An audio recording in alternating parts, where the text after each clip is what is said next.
유튜브에 영상을 올리고 나서 많이 받은 질문 중에 하나가 화물차를 하고 싶은데 어떻게 하면 되냐고 이렇게 문의를 하시는 분들이 좀 많이 계세요. 뭐부터 말씀을 드려야 될지 모르겠는데, 결론부터 말씀을 드리자면 화물차 운전을 하는 거를 권장해 드리진 않습니다.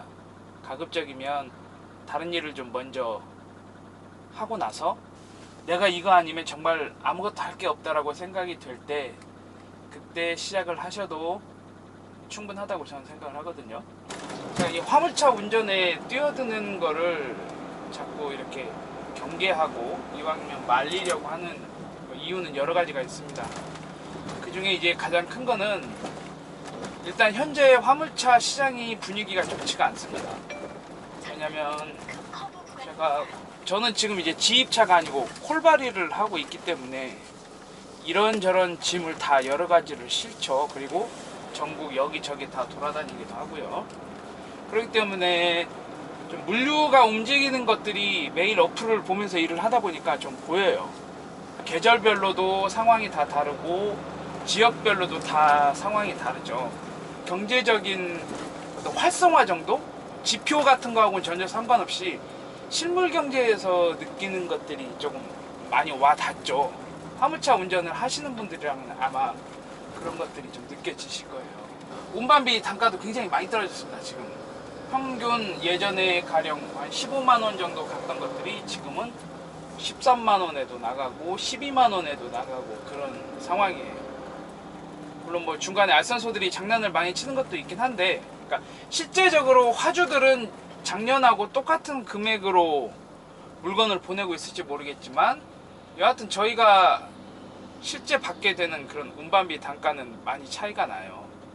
그러니까 중간에서 장난을 치는 건지 아니면 실제로 운반비가 그렇게 많이 떨어진 건지는 정확히는 모르겠습니다. 하지만 제 생각에는 좀 장난을 좀 많이 친다는 느낌을 받죠. 경제적인 상황이 좀 안 좋기 때문에 현재는 화물차를 뛰어들기가 조금 어렵습니다. 일거리가 줄고 단가가 안 좋다 보니까 화물시장이 지금 약간 침체기라고 보시면 돼요.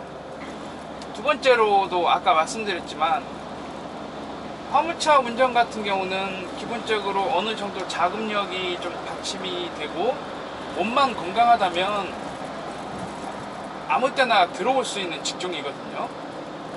뭐랄까요, 뭐 어떤 유행을 타는 업종도 아니고 그렇기 때문에 준비만 착실하게 잘 되어 있다면 뭐 당장 내일이라도 시작할 수 있는 거고, 아니면 뭐 다음 달이라도 당장 시작할 수 있는 업종이에요. 뭐 이미 레드오션이라는 거죠.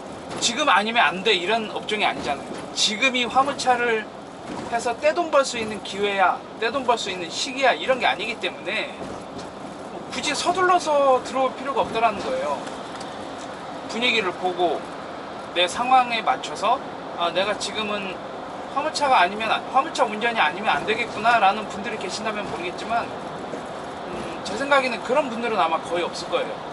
그냥 이 직업, 내가 현재 하고 있는 일에 대한 권태감도 있을 거고, 수입이 줄었다거나, 물론 이제 뭐 직장 같은 것들이 아니면 지금 현재 하고 있는 자영업이 뭔가 상황이 안 좋아서 접어야 된다거나, 그래서 다른 직업을 찾고 있는데 마침 화물차 운전하는 게 눈에 이렇게 띄었다거나 해서 관심을 가지고 있는 분들도 많이 계실 건데요.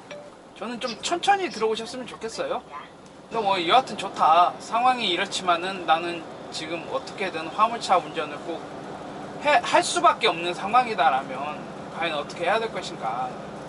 그렇다면 저는 일단 월급기사 생활을 좀 해보신 다음에 이쪽 시장에 뛰어드는 걸 좀 권해드리거든요. 항상 제가 화물차를 지금 뭐 콜바리만 할 수 있었던 것 중에 하나가 뭐였냐면은 그동안 월급기사를 하면서 쌓았던 그런 경험들이 바탕이 됐기 때문에 지금 현재 일을 할 수가 있는 거거든요. 물론 한 2달, 3달 정도 고생하면은 이것저것 하나씩 배워나가면서 하면 또 적응이 돼요. 일단 생계하고 관련된 일이다 보니까 잘못하면은 막상 시작을 했는데 나하고 너무 안 맞아. 환경도 그렇고 일을 하는 것도 그렇고, 요 화물차 운전이 그냥 겉으로 보기엔 단순히 운전만 하면 되는 거라고 생각을 하실 수도 있지만 또 그건 아니거든요. 여하튼 본인이 생각했던 거하고 많이 다를 수가 있어요. 운수업이 막상 뛰어들었는데 본인의 적성하고 안 맞는 경우도 많이 있습니다. 뭐 수입도 괜찮을 것 같고 자금의 여유도 있고 해서 막상 뛰어들었는데 뭐 너무 자기가 생각했던 거고 다르다 해서 불과 한두 달 만에 몇천만 원 손해를 보고 또 차를 다시 되파는 사람들도 많이 봤고요. 그렇기 때문에 월급제 기사를 타면서 최소 한 1년 정도는 경험을 해보셔야 돼요. 그래야 어느 시즌에 이 차가 매출이 어느 정도 일어나고 어떤 일을 하고, 그러니까 계절별로 뭐 다를 수가 있잖아요. 매출이나 일의 일머리 같은 것도 다를 수도 있고 하다 보니까 그런 것들을 한 1년 정도는 경험을 해보시라고 저는 좀 권유를 해드립니다. 그리고 이제 지입차 같은 경우는 그 차를 인수하는 게 가장 좋죠. 자기가 일했던 그 차를. 그래야 1년 동안 봐왔으니까 이 봄에는 매출이 얼마, 여름에는 매출이 얼마, 일머리가 어떻고, 여름에는 좀 힘들구나, 움직이는 거에 비해 뭐 돈이 안 되는구나, 이런 걸 느끼면서 이제 살아갈 수가 있잖아요. 그래서 거기에 대한 대응도 할 수가 있는 거고요. 그래서 한 1년 이상은 좀 일을 해보시라고 저는 좀 권유를 해드리거든요. 그 정도는 해야 앞으로 일어날 일에 대해서 대처를 할 수가 있는 거죠. 일단 충분한 좀 자금적인 여유를 가지신 다음에 시작을 하시는 걸 좀 권해드려요.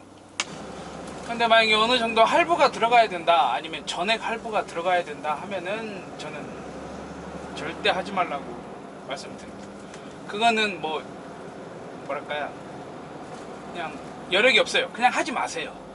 전액 할부를 하실 생각이시면 절대 하지 마세요. 그건 잘못하면 진짜 큰일 납니다.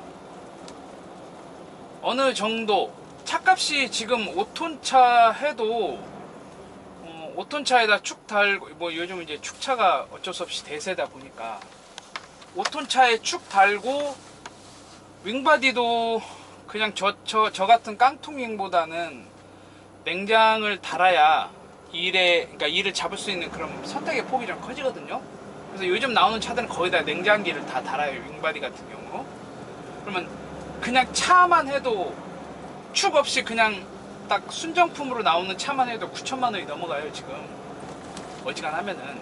근데 거기다 축 달고 하면 1억이 조금 넘어가고, 냉장 윙 달면 1억 한 2천에서 3천 정도는 그게 차값이 됩니다. 거기다가 여유 자금이 좀 있어야겠죠. 물론 뭐 부가세 조기 환급을 조금 받을 수는 있긴 하지만 한 1,000만 원 가까이 받긴 하지만은 그건 둘째 문제고, 콜바리가 됐든 지입이 됐든 한 달 일을 해야 그 다음 달에 대부분 수입이 나오기 때문에 최소한 2달을 버틸 수 있는 자금이 있어야 되고요. 차를 계약을 하고 등록을 할 때 취득세, 등록세가 또 들어가죠. 그게 제 기억으로는 저는 한 4,500만 원 정도 냈던 것 같아요. 거기다가 넘버비가 있죠. 저도 넘버를 임대로 쓰고 있는데, 임대 법인 넘버는 일단 목돈은 조금 덜 들어갑니다. 요즘 보증금이, 그러니까 보증금이라고 표현하긴 그런데 임대 보증금이 한 800에서 1000 가까이 돼요. 그거는 이제 회사마다 조금씩 다른데요. 그리고 개별 화물을 사야 된다 그러면 최소 3,000에서 3,500 정도 합니다. 그거 개별 넘버비 같은 경우는 뭐 할부도 안 돼요. 그것도 캐피탈 쪽에서 할부를 끊을 수 있는 것도 아니고 그냥 완전히 자기가 현금을 가지고 있어야 되는 거고, 특히 법인 넘버 임대 같은 경우는 그 임대료는 날아가는 겁니다. 800만원, 900만원이라는 돈은 날아가는 거기 때문에 나중에 뭐 일 그만둔다고 저 차 뺍니다, 넘버 가져가세요 한다고 해서 그 800만원 돌려주는 거 아니에요. 그거 그냥 날아가는 돈이에요. 그리고 매달 또 지입료라고 해서 그 회사에 뭐 별로 해주는 건 없지만은 그래도 한 달에 거의 요즘 기준으로 한 20에서 22만원, 그러니까 부가세 빼고 그 정도 매달 또 그 넘버를 빌려주는 회사에 또 내야 돼요, 매달. 그러니까 자금의 여유가 있으면 개별 화물로 하는 게 조금 더 낫겠죠. 실제적으로 들어가는 돈은 어느 정도 최소 50% 이상 정도는 좀 현금을 준비를 해서 하는 게 저는 맞다고 봐요. 개별 화물을 한다면은 그 개별 화물 그 3천만 원 정도 되는 금액, 그리고 예를 들면은 특장에 관련된 정도 들어가는 금액, 제가 아는 분도 지금 그렇게 하고 계시거든요. 화물 넘버비하고 그다음에 추가고 냉장 윙 다는 거는 자기가 현금으로 다 결제를 했어요. 그리고 차값만 할부로 이렇게 해서 하시는 분도 계시고, 하여튼 방법은 여러 가지 있긴 하지만은 어느 정도 본인이 자금이 준비가 되지 않은 상태에서 무리하게 뛰어드는 거는 저는 그건 뭐 다른 뭐를 다 떠나서 그냥 무조건 반대예요. 제가 지금 하고 있는 상황이기 때문에 그렇게 말씀을 드리는 거예요. 하지 않은, 뭐 경험해보지 않은 거였다면 뭐 이렇게 얘기를 안 드리겠지만, 자금, 경험은 몇 달 하면 됩니다. 자, 한두 달 그냥 내가 투자한다, 일을 배운다라고 하고 돈 안 받고 그냥 한두 달 투자하면 돼요. 하지만 전혀 10원짜리 하나 준비 없이 무리하게 시작한다면은 좀 문제가 될 수 있죠. 화물차를 하면서 얼마 벌어요? 이거는 사실 중요하지 않아요.